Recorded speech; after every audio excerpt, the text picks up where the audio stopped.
ममता, अगर हमारे गांव में इतने बड़े जमींदार न होते तो मुझे भी नौकरी करने के लिए शहर जाना पड़ता। बात तो आपने सही की, लेकिन आपकी कामयाबी में हमारी बेटी का भी बहुत बड़ा हाथ है। जब से मधु पैदा हुई है तब से सब कुछ अच्छा हो रहा है। बिल्कुल सही कहा तुमने ममता, हमारी मधु किसी परी से कम नहीं है। तभी वहाँ पर उनकी बेटी मधु आ गई। पापा पापा घोड़ा बनो ना, मुझे घोड़े की सवारी करनी है। अरे क्यों नहीं बेटा, मैं तेरे लिए घोड़ा तो क्या गधा भी बन जाऊंगा। ऐसे ही दिन बीतते गए और कुछ ही महीनों बाद ममता एक बार फिर से गर्भवती हो गई। ममता, लगता है ऊपर वाला हमसे बहुत खुश है, हमारी जिंदगी में एक और परी आने वाली है। तभी हम देखते हैं कि स्वर्ग में दो परियां आपस में बात कर रही थी। बहन, रमेश के परिवार में एक परी और आने वाली है।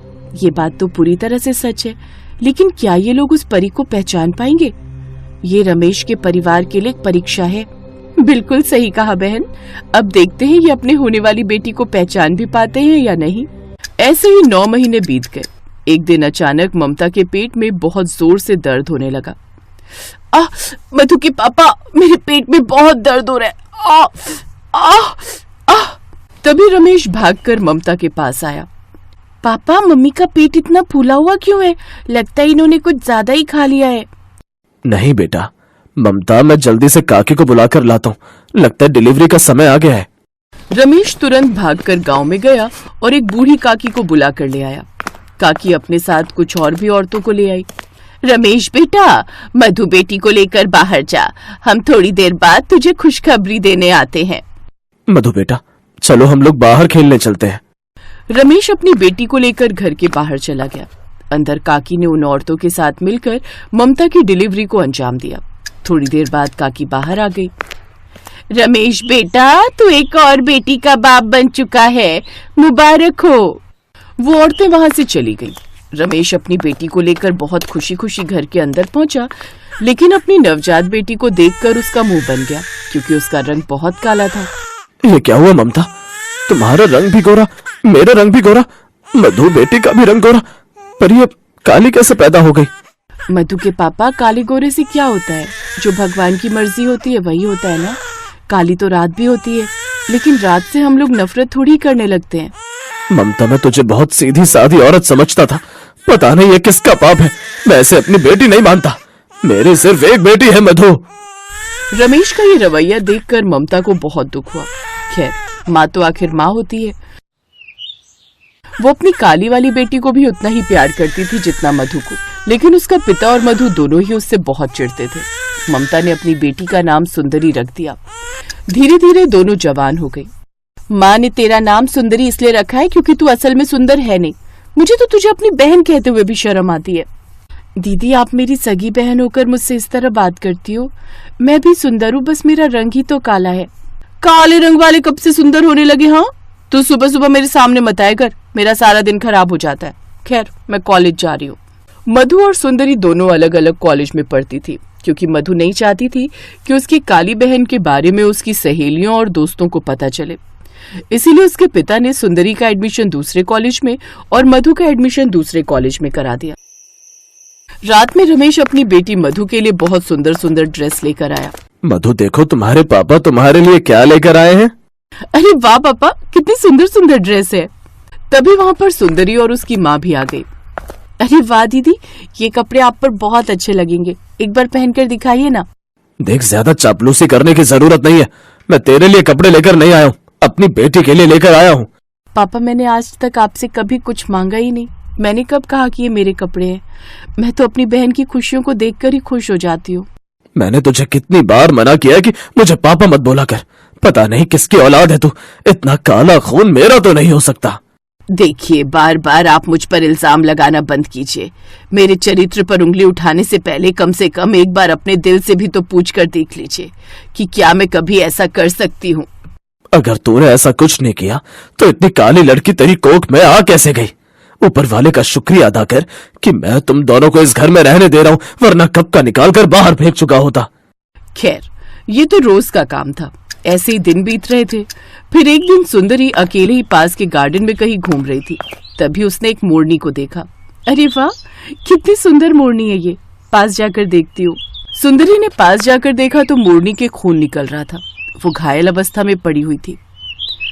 मोरनी तो घायल हो चुकी है, मुझे इसका इलाज करना होगा, इसे घर लेकर जाती हूँ। सुंदरी मोरनी को अपने घर लेकर चली आई और उसका इलाज किया। उसने उसके घाव पर मरहम लगाया और पट्टी भी बांधी, जिससे मोरनी अब ठीक होने लगी। दोनों की खूब दोस्ती भी हो गई। एक दिन मोरनी ने सुंदरी से कहा, सुंदरी, तुम ऊपर से तो खुश रहती हो, लेकिन तुम्हारे अंदर मुझसे भी गहरे जख्म है। तुम मेरी दोस्त हो, मुझे बता सकती हो। अब तुम्हें क्या बताऊं, मेरा रंग काला होने की वजह से कोई भी मुझसे दोस्ती नहीं करना चाहता। यहाँ तक कि मेरे पिता मुझे अपनी बेटी भी नहीं मानते। मेरी खुद की बहन मुझसे नफरत करती है। सुंदरी, तुमने मेरे घाव को ठीक करके मेरी जिंदगी बचाई थी, तो मेरा भी फर्ज बनता है कि मैं तुम्हारे घाव को भर दूं। तुम मेरे घाव को नहीं भर सकती, क्योंकि मेरे घाव बहुत गहरे हैं। तभी वो मोरनी देखते ही देखते एक परी बन गई। सुंदरी ये देखकर हैरान हो गई। मैं एक परी हूँ। मैं तुम्हें एक जादुई मेकअप किट देती हूँ, जिसे लगाकर तुम इस दुनिया की सबसे खूबसूरत लड़की बन जाओगी, बिल्कुल परी जैसी। लेकिन एक बात याद रखना, अमावस्या की काली रात घर के बाहर मत निकलना, वरना फिर से तुम्हारा रंग काला हो जाएगा। इतना कहकर वो परी गायब हो गई। लेकिन चुपके से उसकी बहन मधु ये सब सुन रही थी। वो तुरंत सुंदरी के कमरे में पहुंच गई। सुंदरी, तू मेरी बहन है ना, थोड़ा सा मेकअप मुझे भी दे दे प्लीज। सुंदरी का दिल बहुत बड़ा था। उसने थोड़ा सा मेकअप का सामान मधु को भी दे दिया। अगले दिन सुंदरी बिल्कुल परी जैसी बन गई। वो चांद की तरह चमकने लगी, जिसे देखकर उसकी माँ ममता और पिता रमेश हैरान रह गए। ममता, तेरी बेटी को क्या हो गया? कल तक तो ये काली थी, अचानक इतनी सुंदर कैसे हो गई? परमात्मा को लगा होगा कि उसके बनाए हुए काले रंग से हर कोई नफरत करता है, इसीलिए शायद उसने मेरी बेटी का रंग भी गोरा कर दिया। और उस जादुई मेकअप से मधु और भी सुंदर हो गई। अब उन दोनों के माँ बाप उन दोनों को खूब प्यार करते। फिर एक दिन अमावस्या वाली रात अचानक रमेश को मिर्गी का दौरा पड़ने लगा। उसकी सांसें भी फूलने लगी। मधु बेटा, मैंने तुझे कार चलाना सिखाया है ना, जल्दी से मुझे अस्पताल ले चल। ऐसा लग रहा है मुझे हार्ट अटैक आ जाएगा, मेरी हालत बहुत खराब हो रही है। मधु, जल्दी से गाड़ी निकाल, मैं इन्हें लेकर बाहर आती हूँ। आज अमावस्या है, अगर आज मैं घर से बाहर निकली तो मैं काली हो जाऊंगी। मैं बाहर नहीं जा सकती पिताजी।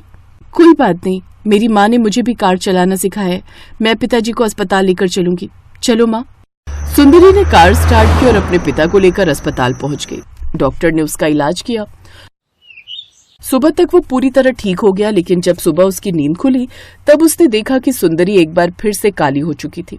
उसकी माँ भी वहां पर खड़ी थी। ये तुम्हें क्या हो गया? कल तक तो तुम बिल्कुल गोरी हो गई थी, फिर से काली कैसे हो गई? सुंदरी ने परी वाली सारी बात अपने पिता को बता दी। अब रमेश की आंखों में पश्चाताप के आंसू थे। इसका मतलब सिर्फ काली हो जाने के डर से मधु मुझे अस्पताल तक लेकर नहीं आई। तभी वहां पर परी प्रकट हो गई। वो परी मैं ही हूँ। रमेश और ममता, परमात्मा ने जानबूझकर आपकी दूसरी संतान काली पैदा की थी, क्योंकि वो जानना चाहते थे कि आप लोग ऊपर ऊपर से ही अच्छे हो या दिल से भी अच्छे हो। लेकिन रमेश, तुम दिल से अच्छे नहीं थे। तुम्हारे अंदर काले और गोरे के बीच का भेदभाव पता नहीं किसने डाल दिया था। तुमने अपनी ही पत्नी पर शक किया, खुद की बेटी को बेटी मानने से इनकार कर दिया। आज से सुंदरी बिल्कुल गोरी हो जाएगी, वहीं मधु और तुम अपना पूरा जीवन काले रंग के साथ बिताओगे। अब रमेश और मधु काले हो गए। तब उन्हें अपनी गलती का एहसास हुआ, लेकिन अब सभी लोग खुशी खुशी रहने लगे।